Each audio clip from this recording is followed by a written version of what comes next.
welcome back to my channel. So today we're going to be doing my July TV show wrap-ups, and yeah, so let's get started. So the first drama, this will include K-dramas and anime, because that's all I watched in July apparently. And yeah, so let's get started. The first K-drama I watched is Link, Eat, Love, and Kill. I really like the show so much. It was so good. I felt like they did a great job with the aspect of doing adding the thriller, the romance, basically a little bit of fantasy within it. They did such a good job doing that, and it felt like a drama that I need at the time too. And yeah, so basically what this drama is about is, it basically says in the title, Link. So our main character, Lee Hoon, who is a chef, and he is very basically well known as he's a very well known chef. He ends up acting different with his emotions, and it's not unlike him because he's kind of like more of the stone cold kind of person until his emotions started popping up. And it's due to an emotional link that he used to have with his twin sister, who ended up disappearing at a young age, and due to that he could never feel these emotions again. And then that's when we end up meeting our female character, No Dae-hyun, I believe. No Dae-hyun? I think it's No Dae-hyun, who is kind of like struggling. She's basically struggling with money, and she's keeping it from her family because she does not want to go back to her family, basically, because she wants to live an adult independent life, which is understandable. And she then later on meet our main character, and due to an event they're both working at, and then the main male character started noticing his emotions matching up with hers, and he's confused of why this is happening, because it only happened to his twin sister that he could feel these emotions too. So then later on he started asking a bunch of questions and everything like that, and she's like thinking he's being a pervert, basically, because he asked to play rock paper scissors. And then yeah, so then she ends up leaving and just about to go home, and the guy, he left a present there of food, but also what came with it was a scarf, and she starts thinking, oh, a pervert, and she then ends up yelling at him later on, and finds out that that was not his scarf. We then end up finding out that she has a stalker, basically. And so basically the whole point of this story, the biggest plot, is to figure out why they have a connection, but also her stalker story that's happening. So yeah. And for this drama, I don't really rate my dramas. I just say if I enjoyed it or if I didn't, or if I really loved it. For this, I'd say it's more in the terms of I really loved it, and I really enjoyed it, and I hope you guys watch it and like it too. So yeah, we'll head on to the next drama. So the next drama I did watch is actually a Thai drama called Kim Porsche.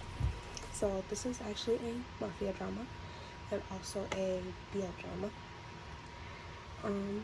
Basically follows Ken and Porsche, and we're gonna start off with Ken running away from his enemy, and then ends up meeting Porsche because he ran into the bar that Porsche works at, and he asks Porsche for help, and Porsche said he would help him if he will pay him a certain amount of money. And Ken officially agrees, and turns out Porsche is actually a good martial artist, and he could, yeah. So they end up fighting the bad guys. He ends up, and then they end up running out together and getting to know each other. And later on, we find out Kim wants to have Porsche as his bodyguard now because of how good of a fighter he was, and tries to find Porsche, but he cannot find him because Porsche gave him a different name that's not his. And then he then ends up finding him later on, and basically kidnapping him. I know, but not like in a way where you would think. It's just to get him to talk with them.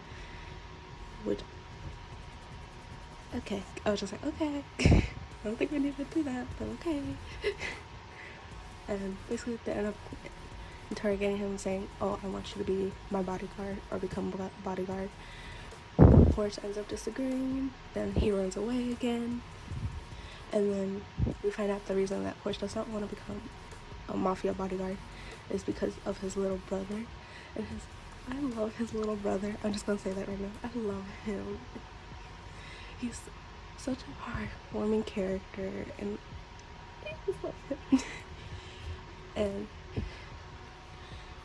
so due to that, he doesn't want to do that, but then later on he has his uncle who is like gambling the money away that he Porsche ends up winning from a fight thing. I think he was gambling the money away, and that was for their house, or because like a gang basically comes up and like beats them if they don't end up paying the house basically. And so they came back, and that's how he found out his uncle was gambling away the money. And Porsche then decides he's gonna go be the bodyguard because he does not want his brother or him to lose the house that they love so much because of their parents. And then he ends up agreeing. He leaves his little brother, and that's basically where the story starts off. This drama was so good. I was not expecting so much out of this. I've been waiting for this drama for quite a while. Like, I don't know, like when they first announced it, but ended up almost not happening. It finally did happen, and it was so good. I love the couple so much. Ken and Porsche were just a sweet couple. My favorite thing about the relationship was literally when they hug. And I know that could be like weird, but like when you watch the drama, they always hug during like an intimate moment, like a kiss, or they're going through something, or like it's just like, it's so cute. If you watch the drama, you'll understand. But like, it's just so adorable. And it was such a good drama. I will say be 18 plus to watch this, because it's a little more graphic, and it's very dark also. So be 18 plus. And yeah, and there's also 2 other main couples. I won't say who because those are spoilers, because they don't come until the very end. But like, yeah, there's 2 other main couples. And yeah, I hope you guys enjoy this drama. I really did. And it's such a good drama. So yeah, well, I go on to the next one. Okay, so the next watches are gonna be anime, and for these I have 3. So the first one is Spy Family, and this anime was such a good anime. I really enjoyed it. It's just like a spy family, basically in the title, Spy Family. We follow a spy, and what was it? Okay, I cannot remember names. All I know is Anya, but still. Basically, follow the spy. His agent name is Twilight, so I'm gonna just go with that. And basically, he has a mission where he's to like get closer to a higher politician. Basically, I think that's what it was. But he's getting closer to somebody from the school, so he basically needs to find a family and become a family, which he ends up doing later. And he meets a little girl who has telepathic powers. Basically, she could read minds, and he does not know this. Which is our character Anya. He ends up adopting her to start the family. He ends up finding a wife later on, and I can't think of her name either. Why can't I think of these names? But she's a deadly assassin, and they don't know each other's identities at all. So there's a lot of stuff happening. But like, this anime was so cute, but also so badass at the same time. So I definitely recommend. I think I can't get rid of much because there's only 12 episodes, and part 2 is about to start, I believe. I forgot when part 2 was coming, but yeah, definitely recommend this anime. It's so cute. Such a good anime. It's been a while since I fell in love with the anime like this, and yeah, I hope you guys like this one. So the next one is Wotakoi, and this was such a fun anime that I really liked. I ended up watching this because I read the first manga of Wotakoi, and I really enjoyed it and had to pick up the anime and ended up binge watching it. I was gonna just like follow the manga with the anime, but then I was just like, no, I ended up just watching the anime because it was just so cute and I really liked it. But basically this follows Norami? What was it? Norami, I think it was. I can't think of names right now. It's hurting my head. Basically she's an office worker, and she hides the fact that she's an otaku. Now, for you guys who don't know who's an otaku, is basically a fangirl. Basically, there's different kinds of otakus, which I'll get into right now, because we then meet our other character, Hiranoya, I believe. I think it was Hiranoya. He is actually a gaming otaku. So basically, it's just like an otaku is basically like a fangirl, fanboy, basically. That's happening. But we ended up meeting him, and it turns out that she was very good friends with him as when they were children. So it was childhood friends, and then they basically work up in this office, and they hide the fact they're an otaku. We also have 2 other new characters who are friends with each of them, and they're also a couple. So, and they're also otaku. So it's like a little friendship group of otakus, and it's so cute.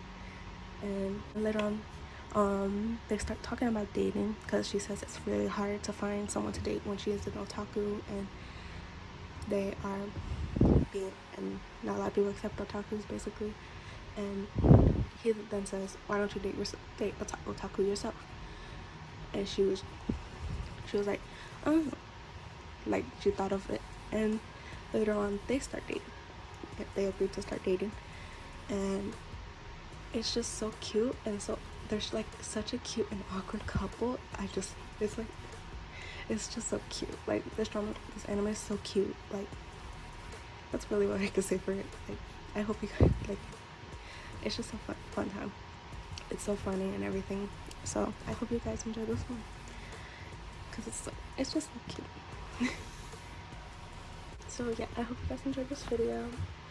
We'll just see if I do something like this again. Maybe I'll do it within like a couple months. So it'll be like, because this video has 4 shows, so maybe I'll do like a thing where it's just like, so I can add more. But we'll see, because this is my first one. But I hope you guys enjoyed the video. I'll see you guys next time. Like, comment, subscribe, and yeah, bye.